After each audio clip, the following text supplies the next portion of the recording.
반갑습니다. 말씀과 함께 하루를 시작하는 주님의 백성들을 예수님의 이름으로 축복합니다. 2025년 1월 23일 목요일 오늘 주신 말씀은 여호수아 15장 1절부터 19절까지입니다. 유다 자손 지파에게 가문을 따라 제비를 뽑아서 나누어 준 땅은 다음과 같다. 유다 지파가 차지한 땅은 남쪽으로는 에돔의 경계선과 만나는 지역, 곧 남쪽 맨 끝에 있는 신광야에까지 이른다. 남쪽의 가로 경계선은 사이 남쪽 끝 곧 남쪽으로 난 하구에서부터 아그랍빔 비탈 남쪽을 지나 신에 이르고 가데스 바네아 남쪽으로 내려가서 헤스론을 지나 아탈로 올라가 길가로 뻗어가다가 거기에서 아스몬에 이르고 이집트 국경지대의 강을 따라 가다가 지중해에 이르러서 그 경계가 끝난다. 이것이 유다의 남쪽 경계선이다. 동쪽 경계선은 요단강하고 사해 북단부터 남단까지이다. 북쪽 경계선은 요단강이 끝나는 곳, 요단강의 하구와 사해 바다가 만나는 곳에서 시작하여 베도 글라로 뻗고 벳아라바의 북쪽을 지나 로벤 아들 보한의 돌이 있는 곳에 이른다.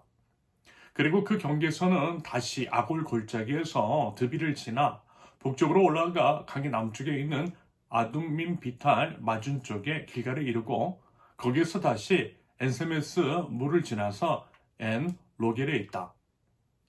그 경계선은 다시 힘놈의 아들 골짜기로 올라가서 여부스 곧 예루살렘의 남쪽 비탈에 이르고 또 힘논의 골짜기 앞 서쪽 산 꼭대기에 이르는데 이곳은 르바임 골짜기의 북쪽 끝이다.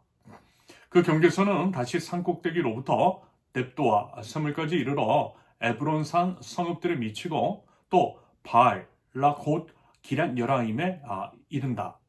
그 경계선은 다시 바알라에서 서쪽으로 돌아서 셀산에 이르고 여림산 곧 그살론 북쪽 비탈에 미쳐 베스메스로 내려가서 딥나에 이르고 그 경계선은 다시 에그론 북쪽 비탈로 나아가 시크론에 이르고 바알라산을 지나 얌네일에 미쳐 그 끝이 바다에 이른다. 서쪽 경계선은 지중해와 그 연안이다. 이것이 유다 지파에 속한 여러 가문이 나누어 받은 땅의 사방 경계선이다. 주님께서 여호수아에게 명하신 대로 여호수아가 여분네의 아들 갈렙에게 유다 자손의 분기 가운데서 아르바에 가지고 있었던 성읍 헤브론을 주었는데 아르바라는 사람은 아낙 사람의 조상이다. 갈렙은 거기에서 아낙의 아들 곧 아낙이 낳은 세세와 아히만과 달메를 쫓아내었다. 거기에서 그들은 드빌 주민을 치러 올라갔다. 드빌은 일찍이 기랏세벨이라고 불리던 곳이다. 그때 갈렙이 기랏세벨을 쳐서 점령하는 사람은 그의 딸 악사와 결혼시키겠다고 말하였다. 갈렙의 형제 그나스의 아들인 온니엘이 그곳을 점령하였으므로 갈렙은 그를 자기의 딸 악사와 결혼시켰다. 결혼을 하고 나서 악사는 자기 남편 온니엘에게 아버지에게서 밭을 얻어내라고 재촉하였다. 악사가 나귀에서 내리자 갈렙이 딸에게 물었다. 뭐 더 필요한 것이 있느냐? 악사가 대답하였다. 저의 부탁을 하나 들어주시기 바랍니다. 아버지께서 저에게 이 메마른 땅을 주셨으니 샘 몇 개만이라도 주시기 바랍니다. 그는 딸에게 윗샘과 아랫샘을 주었다. 아멘.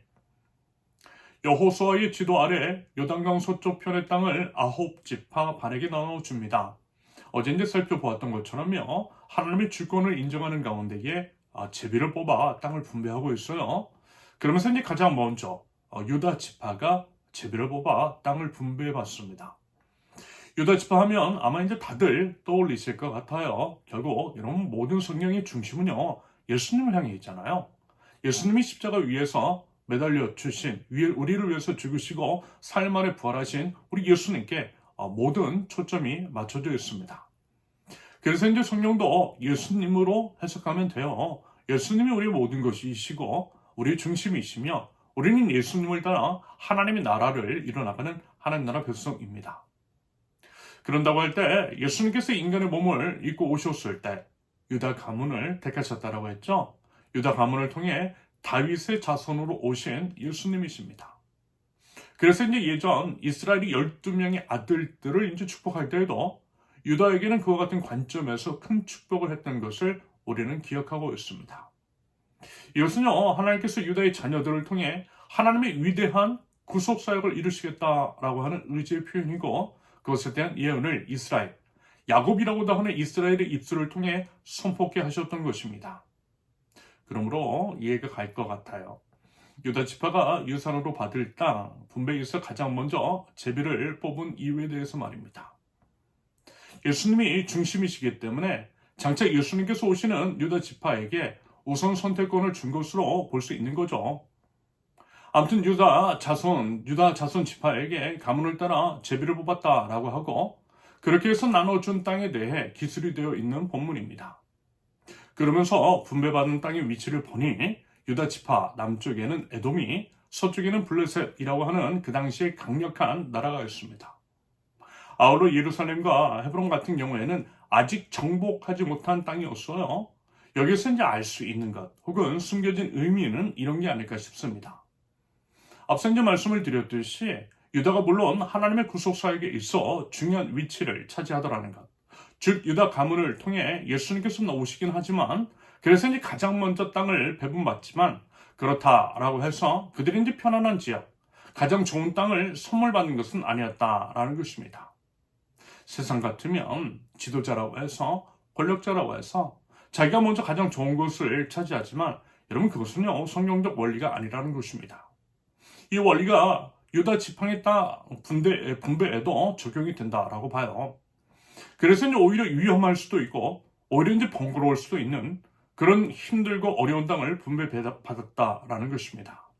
여러분 결국 이것은요, 하나님 나라 백성은, 그리고 이제 지도자들은 솔선수범해야 한다라고 하는 것. 우리 주 예수 그리스도께서 십자가 위로 올라가시어 십자가 위에서 죽으셨던 것처럼 그리스도를 따르는 그리스도인이라고 한다면 응당 그래야만 한다라는 것.